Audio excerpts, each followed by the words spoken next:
welcome back to the vlog. Today is a Friday and honestly today is the first day I felt like I had the energy and reserves to face the camera. It's just been one of those weeks. I was at home in Cork last weekend. I had the best time. I included some of the wine bars and spots that we had visited on Saturday night in Cork City, and it was just gorgeous. Like, growing up in Cork, McCurtain Street was like not a destination. It was gritty, grimy. The only reason you went there was for the Leisureplex, for a bit of bowling and quasar, and it's just completely transformed. It's got all these gorgeous bars and wine bars and restaurants, and it was beautiful. We ate at Moody's, this like authentic Spanish tapas place, delicious, had great wine. Then we wandered down to Nell's, another great wine bar, and it was beautiful. I love the part of the city. St. Luke's is so gorgeous. So if you're planning on a staycation, please get on to me and let me recommend you places to eat and drink in Cork. There are so many. I literally want to spend a weekend eating and drinking my way around the city because there are just so many spots that I still haven't visited. Another place that I haven't been back to in ages is Good Day Deli, the most incredible local food. My mom was at Cafe Paradiso last night and I was like, oh my God, I need to go back there. So go Cork, go food. It was so gorgeous. I spent the rest of the weekend just hanging out with my family and going for long walks with Harley. It was great. But I honestly came back to the city so tired and just not feeling myself. My skin, when I tell you that I had the worst breakout of my life, I'm not exaggerating. I was in so much pain over the weekend with how sore my skin was. I had such a bad breakout. And it really, really got me down. I think it was starting to break out last week when I was chatting away, but oh my God, at the weekend it was crazy. And even on Saturday night when we got back after the night out and I had my makeup off, the girls were like, oh my God, we've never seen your skin like this. What the hell? It was really scary and it really freaked me out. But it did send me on this really interesting kind of path this week where I was like, okay, what the hell is happening? What's wrong with my skin? And like, what do I need to do to sort it? So I was in so much pain and I was so upset about it. I actually emailed a dermatologist that I'd been to years ago when I worked at Image, and she's really renowned in Dublin, but she of course is booked out till January. And I'm going to be totally honest, I don't have a GP in Dublin. I had an amazing GP many years ago. She moved back to Latvia, and since then I just haven't had good experiences with GPs, unfortunately. And that's nothing against GPs, that's just my personal experience. I haven't felt anyone that I felt I could connect to and who actually got me. So usually I would go to the Well Women's Centre on Liffey Street, which is fantastic. I go there for my smear and for any checkups I need, but I don't have like a GP that I go to.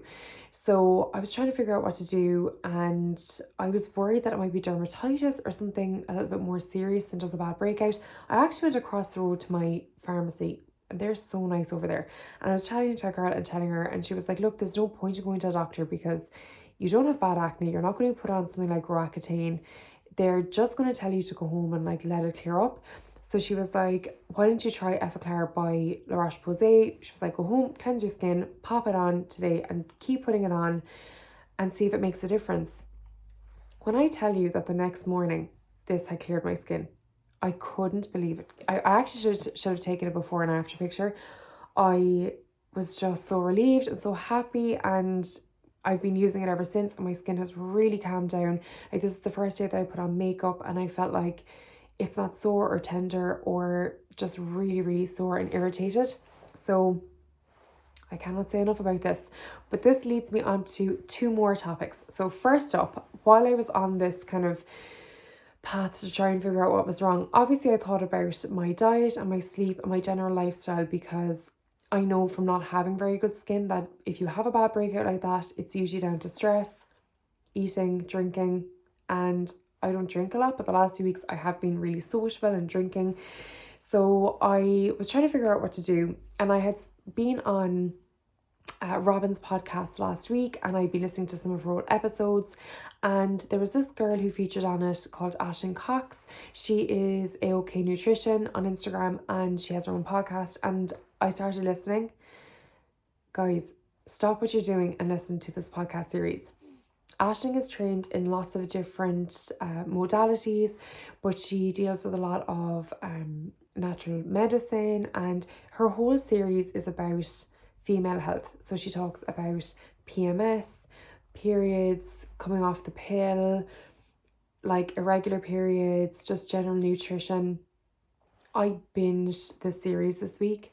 It was like food for the soul, and there was so much in there that I was like, okay, that is why my skin is so bad. She does a whole episode on acne and talking about things that can irritate our skin, and so much of it made so much sense, especially when it comes down to PMS, right? There's a great episode on PMS, and I don't know about you, but I'm someone who suffers so badly with PMS.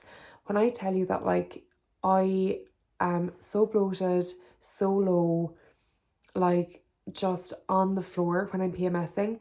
And like there are some months where I like PMS so badly for like 7 to 10 days. Then I've got that pre-period mentalness. Then I've got a horrific period for 7 or 8 days. And then I literally have 2 days where I feel okay, and then I'm back on that horrific cycle. And Ashton goes in depth into the reasons behind that and how we can ease PMS. Just there is so much. I'm not even going to try and like summarize it, because you just need to listen to it to yourself, because I guarantee you, even if you have a really easy period, even if you don't suffer from PMS, even if your skin is pretty clear, there are things in this podcast that you will come away with being like, why the hell are we not taught this in school?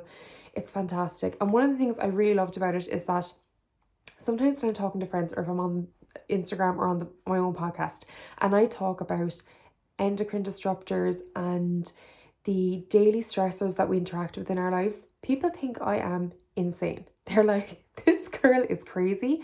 My deodorant is not affecting my skin. My cosmetics are not affecting my period. You're a mental person. Ashton gets into the scientific reasons behind why that is true. And it was so reaffirming to me to hear that, because I've done so much research on this, and it was one of the things that inspired me to clear out a lot of the like everyday toxins that we uncover in our lives. And like, not to go down a rabbit hole with it, but Aisling talks about how using plastic utensils in our cooking, plastic melts, it's full of phthalates, that affects our levels of estrogen. Estrogen affects how we PMS, it affects our periods. I cannot recommend listening to it enough, and there's so much information in there and things that we're doing every single day that build up and just end up affecting how we feel and how our skin feels, and game changer. So I'll leave it here and links and everything. Go and listen to it. It was amazing. So that was kind of the next thing that I wanted to talk about. And then I wanted to come back to my amazing La Roche-Posay, because when I got this, like I do with every product, even though I was desperate to clear my skin, I googled La Roche-Posay to check out what their credibility was when it comes to animal testing and vegan products. So what is the verdict, and what do you need to know about cruelty-free products and vegan products? So first of all, La Roche-Posay is a brand that's under the L'Oreal umbrella, and L'Oreal do not make any claims to be vegan or cruelty-free. They don't even go there. That's not part of their company's ethos. So it's not like they're out there trying to claim that. They don't claim that. And the reason that they don't claim that is that L'Oreal sells in China. So before I get into the whole thing about it, La Roche-Posay says that they are cruelty-free, but that it does not contain any vegan products. So a lot of the ingredients in this would be animal derived and taken from animal byproduct. So that's the first thing. So, okay, not every product can be vegan. We understand that. Why isn't it cruelty-free? Well, actually, La Roche-Posay do not test on animals, and they claim this. They're like, we don't test on animals. We are cruelty-free in that the ingredients in this are not tested on animals, and they stand over that. However, it gets really, really complicated when you go into beauty products and whether they're cruelty-free or not, and this is why. Basically, historically, up until I think last year, any product that wanted to be sold in China had to be tested on animals. That was a rule that the Chinese government had in there, and pretty much every beauty company in the world wants to sell in China because it's a huge market. Obviously, they're really beauty focused, and it just makes business sense. If you have this great product, you want it to be sold in one of the biggest markets in the world. So if you want to be sold in China, even though you may not necessarily test any of your ingredients on animals, to get into China, it will be tested on animals. So that's been kind of the reason why lots of brands couldn't claim that they were cruelty free. Even though they may not be testing in-house, their products would have to be tested on animals to be sold in China. So pretty much nobody who sold in China could claim that they were cruelty free, because at some point in the supply chain, they were going to have to be tested. Then, as I said, this rule was changed, and China are now saying, okay, you don't need to test on animals if you want to sell in China. But guys, there's so much more to that. Like, even though that's the blanket statement, it's actually almost impossible to sell in China without testing on animals still. If you are a product like sunscreen, any kind of hair treatment, you basically have to be tested because they've got such strict guidelines around that. Then if you're kind of a general cosmetic, if you've any kind of new ingredient, any kind of new formulation, if it's going to be used on children or can be used on children, it has to be tested on animals still. So the fine print is there, and the reality is that I don't know, and I can't find any single brand who claims to be cruelty free that's managed to get into China without testing on animals. They're still all having to be tested. So even though a product like La Roche-Posay doesn't need to be tested on animals in-house, it does end up being on test on animals. So it's a really, really complex situation. And, you know, I guess what you take away from this, either buy a product that doesn't sell in China, and a lot of the green ethical brands now are like, we don't sell in China, you can trust that we're not testing on animals. So you either have to go down that route, or we have to wait for China to loosen their guidelines, or we have to wait for some brands to kind of wiggle through all of their red tape and then basically help other brands to do the same. So it's a really complex issue. Did I end up using La Roche-Posay? Yes, I did. My skin was in bits, and you will know from following me on here, I'm a practical person. You know, we make the changes we can, we're as strict as we can be. This is not a product that I'm going to use in my everyday life. You know, it's a one-off, it's something that I've really needed this week, and I'm really glad I used. And if you want to be, you know, less picky about it, they're not testing on animals. It's just that when it gets to China, they have to. So there's loads more information about vegan products and the criteria that you need to adhere to. I've spoken a little bit about the Vegan Society checklist, which is like the strictest of all. But if you're not going down the vegan route and you just want to make sure that your products aren't tested on animals, I'm going to leave some really useful links below. There's this great website that did this infographic of like explaining why it's so hard to be cruelty free as a cosmetics brand, and I'm going to leave that here. Check it out, it's fascinating and it really makes it easy to digest. So I just wanted to chat a little bit about it because I think it's something that's bandied around so much, like, oh yeah, we're cruelty free, we're vegan, but actually when you get down to it, it's a really, really hard thing to claim. And if you're interested and you're invested, and if you're the kind of person who's going to not buy one product because you're looking at another product that says it's cruelty free, you really want to make sure your money's going to the right place. And I think this kind of education, it's hard to find. It can be a little bit bog you down. You can spend a lot of time doing it. So it's nice just to give you guys a little bit of a snippet and an insight. And if you have any questions, please get on to me. Having a really nice weekend. I'm going to collect hopefully a table tomorrow from a GAFF Shop seller for the pop-ups. I'll bring you along for that process. I'm really excited. It's a mid-century piece that is stunning. I don't know how I'm going to return or sell on my chair and this table if I decide to after the pop-up. So that'll be nice. I'm hoping to pop into Pret tomorrow for a little organic coffee, and I'm going to just spend the weekend resetting. Hope you're all having a really nice week.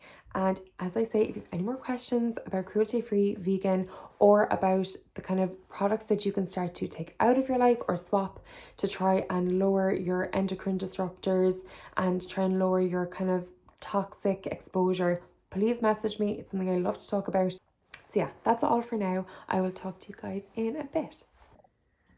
Okay, I have to talk about this chair that I picked up from GAFF Shop. I'm putting together the pop-up shop for the Ideal Home Show, and the idea is to populate the whole room setup with bits from GAFF Shop, except for a couch that's from DFS, which is a sustainably made couch, which is really cool. So I'm picking up all these different pieces. I collected this on Monday, and I'm hopefully going to get a few more pieces this week, but I just am obsessed. Like, I have a chair obsession anyway, but this is like a kind of a tweed almost. So a really soft chair and back, and then this beautiful, I don't know, it looks like oak, arms and legs. When I was picking up, the lady told me that she thinks it's a Cranach chair. So Cranach were these an Irish co-op of furniture makers who were based in Navan, I think. And they went out of business like in the early noughts. Got some deliveries, so we thought we'd chat through them, didn't we? I ordered myself some Lush goodies purely because I am not planning on being in town anytime soon, and they're really responsible with their packaging. I try to avoid buying anything online just because it comes with so much packaging and so much excess, but needs must. And what's wonderful about Lush is that obviously everything is cardboard. There's no sellotape, so you don't have to go pulling the cardboard apart. And then these are amazing. These completely biodegrade in water, so 100% biodegradable. And I just don't understand why every company doesn't use these. Like, it's such a no-brainer. So I got some of my favorite bits. I can't even remember now, but I know I just got 3 bath bombs, and I love a bubble bath. And you can actually like break these down. I usually get like 2 or 3 baths out of one of these. I got this one, which I think is kind of lavender, and it's got this gorgeous sheen. Oh yeah, this one is my absolute favorite. This is the Sleepy bubble bath, and I had the shower gel of this, and the smell is amazing. And again, it's really easy to break up, and it just gives you this stunning bubble bath. And it's like, if you need to sleep, if you need a good night's sleep, you do this and you are made up. This unicorn one, which has lavender, and again, really good for sleeping. I only really take a bath when I just want to unwind and when I feel like I'm run down, and it's not like I stay in it for really long, like 20 minutes. I put away my phone, I don't watch anything. I know people love to like watch stuff in the bath. I literally sit there, like put on spa music, and that's me done. Next up, Aveda sent me some of their botanical repair collection, which I've actually used before and I really like it. I haven't tried this overnight serum, which looks gorgeous. And then they sent me like a couple of nice goodies. So there's this like hydration mask, which looks really nice.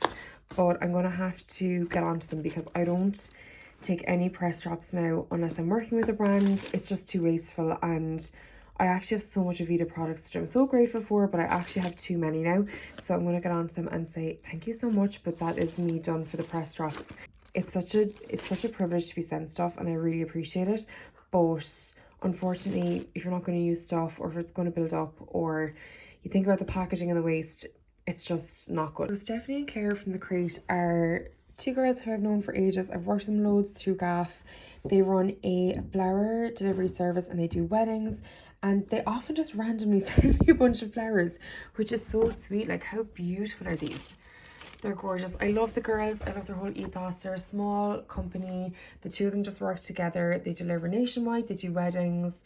If I have to send a bunch of flowers to any friends or family or through work, I always use The Crate because they're so reliable. The bunches are always gorgeous. You can kind of choose your bunch. And I just love their vibe, and I love their branding. Like, how gorgeous. And they really kindly, with this, shared a discount code. So The Crate 10. Or Crate 15, actually 15% off. So if you want to treat yourself or someone you love, use this discount code and off you go.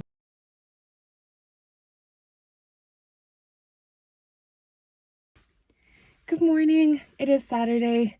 I'm up, I'm showered, I had a great workout, and I'm heading to Portobello now to hopefully collect this table. It's a beautiful mid-century piece. So I'm going to have a look, and if I like it, I'm going to take her home. And while I'm in Portobello, it would be rude not to go and get a coffee. I miss living in like Ranelagh and that area so much.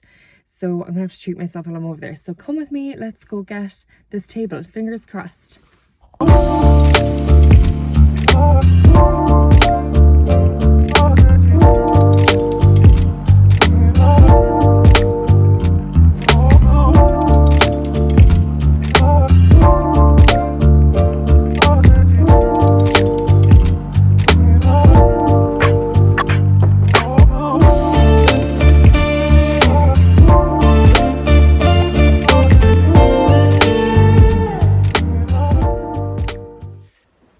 Okay, so the verdict on Pret, thoroughly enjoyed it, love me a gimmick. Coffee was gorgeous, only had a croissant, but I just feel like when anything new comes to town, you gotta check it out, you know? So I had a really nice time in town, and So happy with the table, absolutely delighted with it. It was lovely calling over, meeting Craig. So nice to meet sellers and get their feedback on the shop. I'm always trying to improve it. So it was really great to chat to him, and I'm getting so excited for the pop-up now. I think it's going to be a really nice test of whether a physical retail space is something worth exploring in the future. But for now, I'm just happy to have the sun out, happy to see the sunshine. I'm caffeinated. I'm going to make the most of it and get this edited and get a start on some work for the week. Thank you so much for watching, as always, if you have, and I hope you enjoyed these chats. Message me on Instagram if there's anything further you'd like to talk about in the sustainability world, or when it comes to cruelty-free or vegan products, or the pop-up shop if you're interested in it. And I will see you all next week. Have a great weekend.